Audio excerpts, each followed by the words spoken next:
Mari bergerak bersama guru penggerak, menebar manfaat bagi pendidikan merdeka. Lekas bergerak dalam pendidikan penggerak, ciptakan generasi unggul penopang bangsa. Mari bergerak, lekas bergerak, dan selalu menggerakkan. Mari bergerak, lekas bergerak, dan selalu menggerakkan. Mari bergerak bersama guru penggerak, menebar manfaat bagi pendidikan merdeka. Lekas bergerak dalam pendidikan penggerak, ciptakan generasi unggul penopang bangsa. Mari bergerak, lekas bergerak, dan selalu menggerakkan. Mari bergerak, lekas bergerak, dan selalu menggerakkan. Assalamualaikum warahmatullahi wabarakatuh. Salam guru penggerak. Perkenalkan, saya Yulia Adriani dari SD Negeri 68 Palembang, calon guru penggerak angkatan 10 Kota Palembang. Dan rekan saya Helen Setia dari Sekolah SD Negeri 68, guru kelas 5A. di sini saya akan melaksanakan tugas aksi nyata saya modul 2.3 Kucing untuk Supervisi Akademik. Selamat menyaksikan. Assalamualaikum warahmatullahi wabarakatuh, Bu Helen. Waalaikumsalam Bu Yulia. Apa kabarnya Bu Helen hari ini?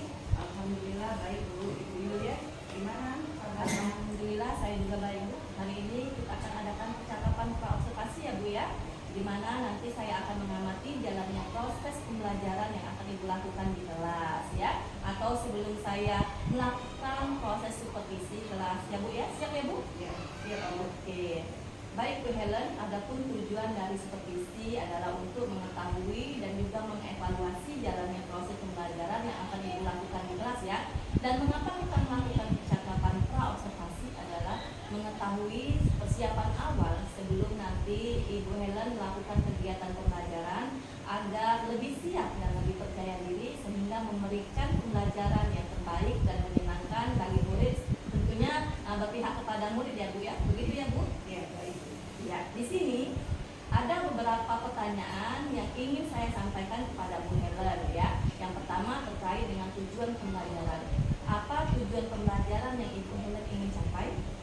Berdasarkan rancangan pembelajaran yang saya buat Bu ya, saya ingin mengajarkan tentang unsur sinonim dan antonim. Jadi tujuan yang ingin saya capai adalah yang pertama itu peserta didik mampu mengidentifikasi dan menentukan unsur sinonim dan antonim.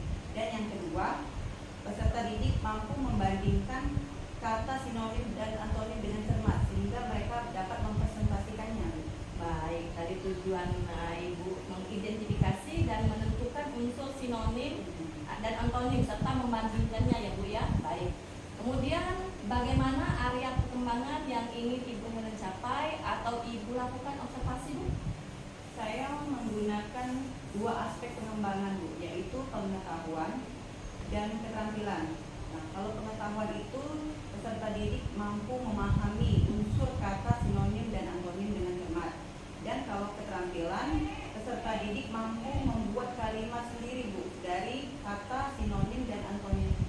Baik, jadi ada dua area yang ingin Ibu kembangkan, yaitu aspek pengetahuan dan aspek keterampilan ya Bu ya. Oke, nah saya ingin mendengarkan Ibu Helen nih, bagaimana rancangan pembelajaran yang ingin Ibu Helen terapkan di kelas, mungkin dari strategi pembelajaran, model pembelajaran, atau juga dari metode pembelajarannya Bu? Baik Bu ya, untuk strategi yang saya gunakan adalah terintegrasi dengan pembelajaran diferensiasi dan pembelajaran sosial emosional atau KSE. Kemudian yang melakukan pengelompokan peserta didik sesuai dengan kemampuannya, keterampilan dan keterampilan dari peserta didik. Untuk model yang saya gunakan dalam pembelajaran itu saya menggunakan PBL, yaitu Problem Based Learning, dan metode yang saya gunakan, saya menggunakan diskusi kelompok atau tanya jawab dan penugasan. Baik, tadi Bu Helen mengatakan strategi pembelajaran menggunakan diferensiasi terintegrasi dengan pembelajaran sosial emosional ya Bu ya. Kemudian melakukan pengelompokan serta menggunakan metode diskusi, tanya jawab ataupun penugasan ya. Kemudian menggunakan metode PBL tadi Bu ya, Problem Based Learning ya. Kemudian Nah, saya ingin bertanya lagi Bu, bagaimana mengenai media pembelajaran yang akan Ibu gunakan di dalam kelas? Baik, saya akan menggunakan beragam media, Bu. Misalnya melalui PPT atau juga bisa LKPD, laptop, Infocus atau proyektor, dan kemudian membawa kamus bahasa Indonesia. Oke, luar biasa ya Ibu. Ibu Helen menggunakan media yang memanfaatkan ilmu teknologi mulai dari PPT ya, Infocus, video pembelajaran, kemudian tadi menggunakan speaker. Luar biasa sekali ya Bu Helen ya.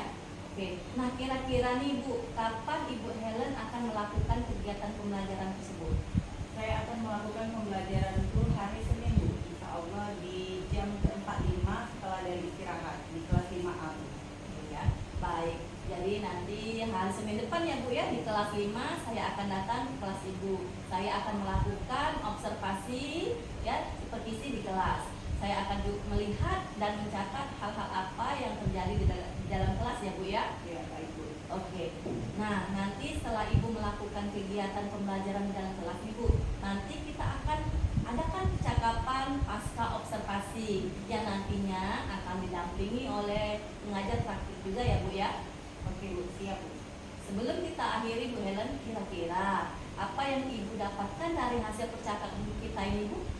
Baik, Bu ya. Saya di sini mendapatkan itu gambaran, Bu. Gambaran mengenai media apa yang akan saya gunakan nanti. Terus kemudian saya juga bisa mengetahui metode apa yang akan saya gunakan. Baik, tadi Ibu mengatakan sudah mengetahui gambaran media, kemudian metode. Terima kasih Bu atas waktunya dan sudah bersedia berbincang-bincang di pra-observasi. Sampai ketemu di observasi kelas nanti ya Bu ya. Ya, siap, Bu. Oke, demikianlah percakapan kita hari ini pra-observasi. Sampai ketemu di kegiatan observasi dan pasca observasi berikutnya ya. Terima kasih. Kami akhiri. Wassalamualaikum warahmatullahi wabarakatuh.